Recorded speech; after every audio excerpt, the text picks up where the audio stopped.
Hey everybody, Rob Greenfield here, and today I'm going to share with you some of the most easy and abundant foods to grow for those of you that are in a colder climate. So this applies to people across much of the northern United States, northern Europe, and around many climates around the world.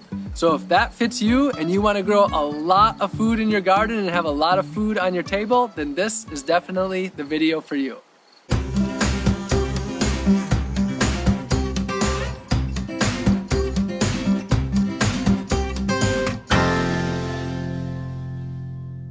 A lot of you know me for my year of growing and foraging 100% of my food, where literally everything that I ate for a year was either from my garden or foraged.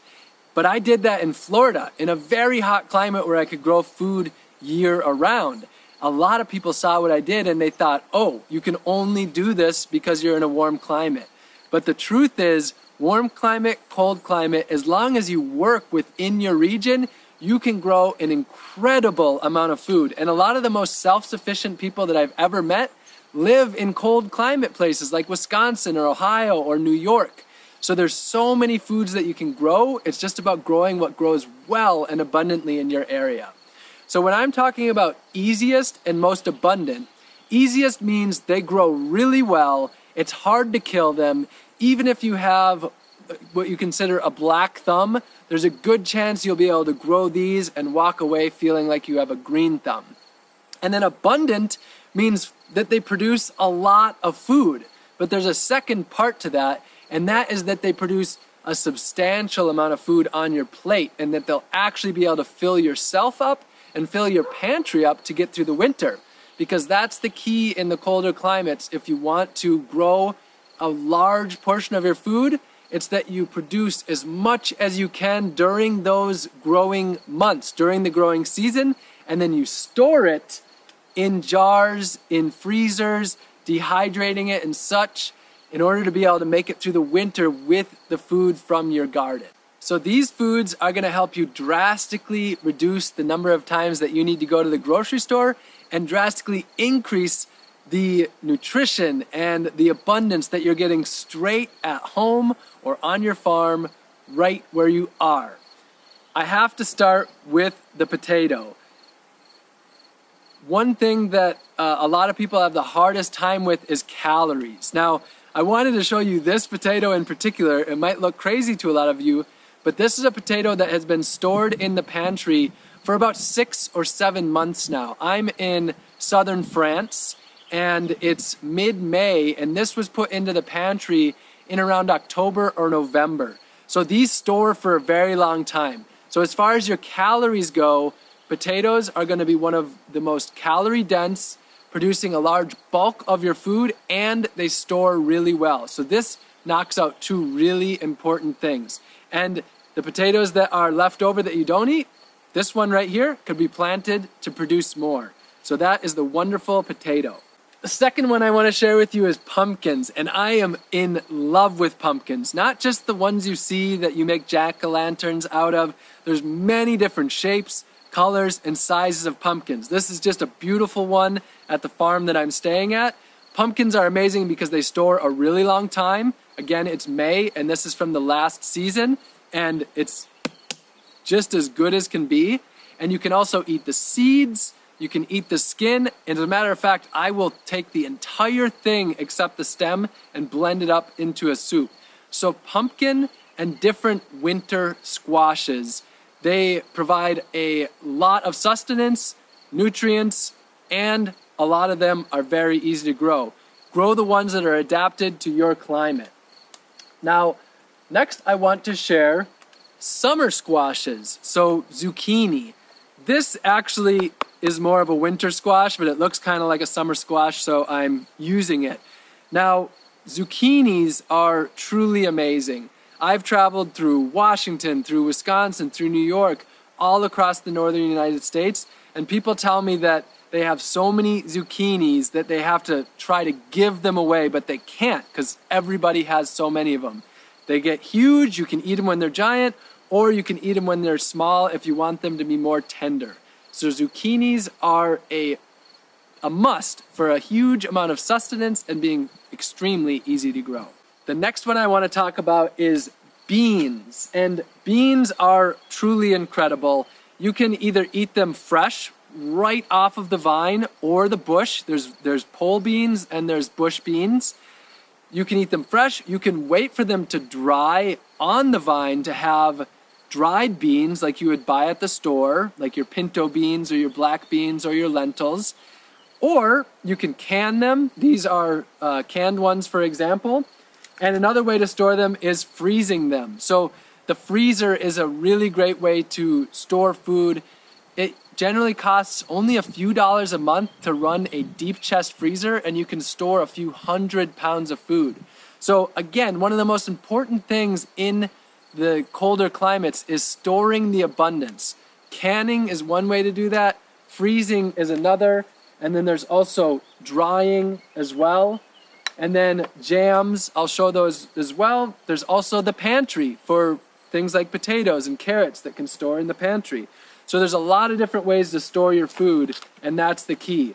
Beans are very easy, very abundant, and I also want to mention peas, which are kind of my runner-up to beans, but very easy to grow for a lot of people. Some people have problems with them, and they're not nearly as filling as beans, but peas are another really great crop as well. All right, the next one is carrots. This is definitely a favorite for me, although to be honest, I just love all foods that grow really abundantly and easily. I mean, so this is a great video for me to be filming because this is my passion. But carrots. Now these carrots have been stored in boxes of sand in a cold pantry. Again, these have been stored for about 6 months. So they're not your fresh, super crisp ones, but let me give this a bite. That's still pretty crunchy, and these are about 6 months stored. Wow. It's actually, wow, they're even sweet still. Nice.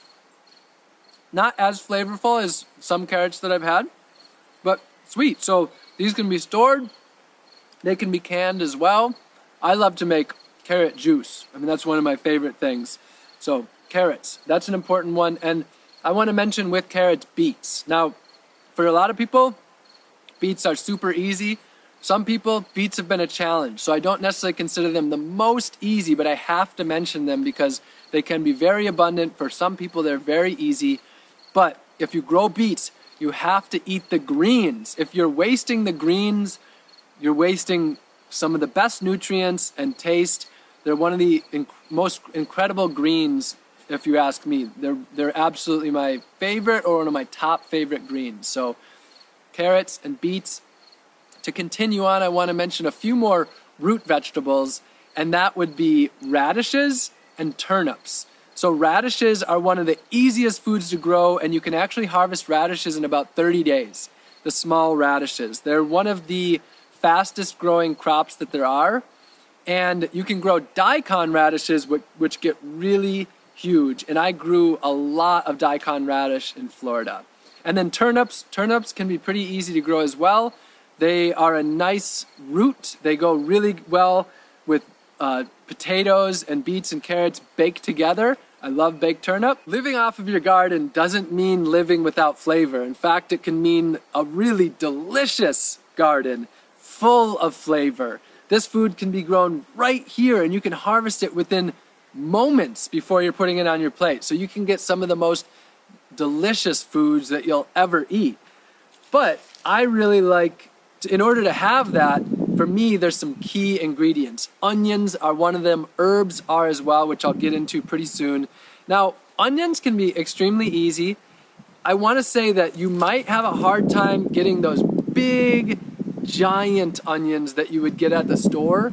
That's not something that every gardener or beginner gardener will be able to get. It's more likely that you'll be able to be successful with small bulbs.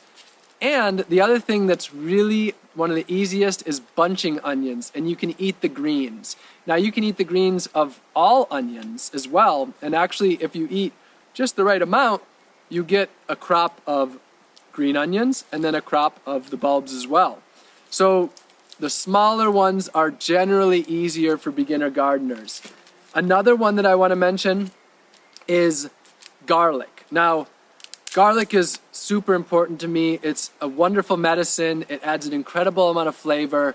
For some people, they found garlic to be super easy. It's a little bit more of a challenging one because you plant it in the fall and then harvest it in the late spring. It sits under the snow for the winter, so that makes it not quite the easiest. It's a little more challenging, especially for beginners, but it can be pretty easy. With garlic, this is a clove. Pop that in the ground, starts to sprout, and then you've got garlic. Now, if you're not successful with the bulbs, you can grow it just for its greens, and you can get really, really productive, abundant greens out of garlic, and they're very strong. That was quite strong, just like garlic. So onions and garlic, those are also extremely important for preserving food when you're canning and adding to soups. Those really fill out the meal and add a whole lot of flavor. I want to talk to you about greens now, and greens are where you get a lot of your nutrients. They're one of the things that makes the most sense to grow locally rather than having them be shipped. They take up a huge amount of space, and they really are just one thing that does not make sense to be shipping long distance. So this is kale right here, and some of the beginner greens that are really easy would include kale, arugula, lettuce, mustard greens, Swiss chard, spinach, and amaranth. Those are 7 of the easier ones to grow. Amaranth, what's really special about that is it's often self-seeding, and once you get it going, you'll have amaranth coming back time and time again. So greens are one of the most nutrient-dense foods out there, and if you can eat greens at every meal, you have the ability to change your life if you're not eating healthy, and they make a huge difference. Now, greens are generally what you're going to be eating during the months, during the growing season. A lot of people don't preserve their greens so much. You can, and one of the greens that's easiest to preserve is sauerkraut. So this here isn't exactly sauerkraut.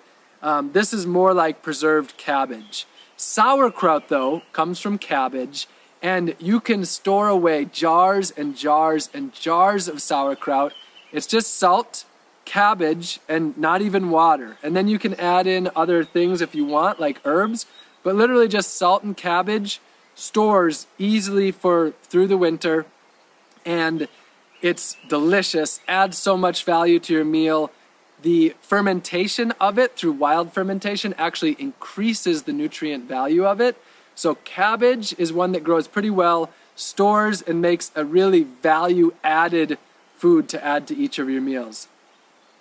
Can't say enough about sauerkraut. And if you're interested in wild fermentation, check out Sandor Katz's book called Wild Fermentation. It is a must-read if you're going to get into the storing and fermenting of foods. All right, next I want to talk to you about herbs. These add incredible amount of flavor to your meals. You can make teas with them, and they are often one of the absolute easiest things to grow. So some of the herbs that I'm going to mention are basil, dill, cilantro, oregano, rosemary, thyme, and mint.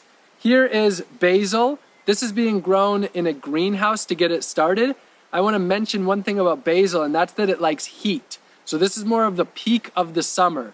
If you try to grow this while it's cold in the beginning of the year, you're going to have a really hard time. And that's an important thing, growing the right things at the right time of the year. Now, another herb that I want to mention, this one is just, for a lot of people, it's a problem because it's so successful and it reproduces so well that it takes over a garden. So when I'm talking about easy and abundant, mint is the picture plant for that. It reproduces through these roots, and they just spread through the soil. So all you have to do is take some roots from a friend's garden, put those down, and those will produce mint. So mint is definitely one of my top recommendations, and it can end up being a problem. So if you do plant it, for me, when I was a beginner gardener, I said, any plant that becomes a problem is a friend of mine, and I still generally feel that way. One thing I want to mention about herbs, and that is some herbs grow really well from seed, like, for example, coriander, cilantro. These are really great to plant from seed. Now, on the other hand, mint is a difficult one to start from seed. So for the ones that are difficult to start from seed, I would recommend buying those as already started plants from your local nursery or another gardener or a plant sale or something of that sort. So herbs galore. There are so many. I just named 7, but there are a lot of other easy herbs to grow as well. Now I want to talk to you about fruit trees, which are totally different from a lot of these crops. Most of these are annual crops that you have to plant again and again each year. If you can invest in fruit trees, you're investing in your future. You can plant fruit trees, and now the thing is, you are investing in the future.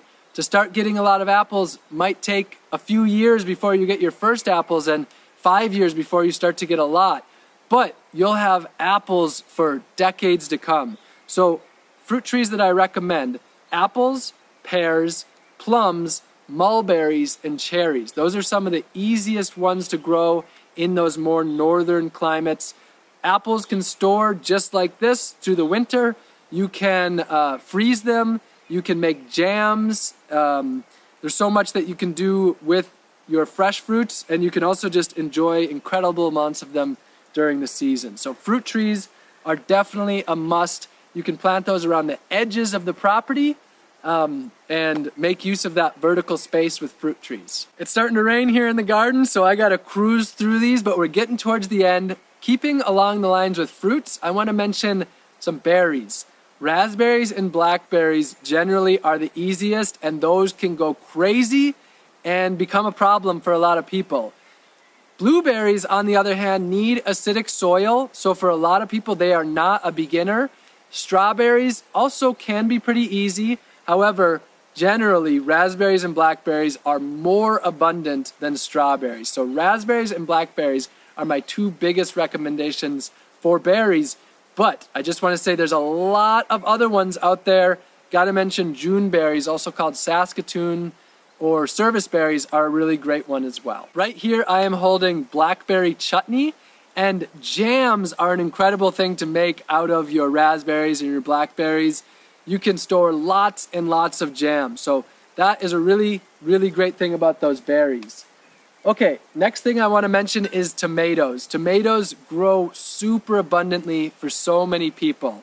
And with tomatoes, you can make huge amounts of sauce. I've just realized how many times I've said huge and abundance over the last 20 minutes or so, but that's what we're talking about. Plants that produce a huge amount. I just said it again. So tomatoes, one that I absolutely recommend in abundance. At my friend's house this weekend, we just planted over 100 tomato plants for a family of 4. It's a lot of tomatoes, but tomatoes are, most people love them. Hot pepper is another one. This is something that can often grow in huge abundance and be very easy. I took 1 seed from my friend's serrano pepper plant, and that produced over 1,000 serrano peppers just from that 1 seed. Another thing that I want to mention, sometimes this is a little bit harder, but cucumbers for making pickles. All right, I've got 2 last ones for you, and these are perennials. And with that, I want to mention that I really recommend perennials. These are plants that grow for year after year after year, rather than things that you have to plant each year like carrots. So rhubarb is one of the most incredible perennials. You plant rhubarb and it'll produce for about 25 years. Really recommend rhubarb. And then lastly, we're going to finish it off with Jerusalem artichoke, also called sunchokes. And these are another one where if you don't contain them, they can spread through your garden and they can become wild as well. They produce a huge amount. I just said huge again. They produce an incredible amount of food, and they're very tasty. And I cook them basically like a potato. So there you have it. That is about 40 of my top recommendation for the easiest and most abundant foods to grow in your garden. I just want to say there's a lot more out there. I picked a lot of the common foods that people have a lot of experience with and recognize, because it's easier to get started with that rather than plants that you might never heard of, like gooseberries, which grow well in northern climates, or like moringa kale and moringa katuk and chaya, which are more southern climate. So I just want to say that I did kind of pick things that are more known, but there's a lot of unknown foods that grow extremely well. I want to say, try your best to get your seeds locally. Locally adapted seeds will grow much better in your area because they are adapted to that area. And then buying your plants from local nurseries that are using varieties that have been grown in the area for decades helps a lot. Also, for support, join a community garden. If you feel like you have a black thumb, it would be incredibly helpful to be around other people. And then also volunteer at farms and gardens. That way you can be learning and you can be helping at the same time, and the amount of knowledge that you gain by volunteering at gardens and farms is pretty priceless. I hope that this video has really inspired you to grow a lot of food this year and the years to come. Start small. Don't feel like you have to grow all 40 of these crops this year, and add on each year as you start to get better and better. I'm excited for you to get out there and start growing some of your own food. If you enjoyed this, make sure that you subscribe to the channel. Lots more to come. Comment below, and also like this to help this get out into the YouTube world and inspire more people to start growing their own food. I love you all very much, and see you again soon.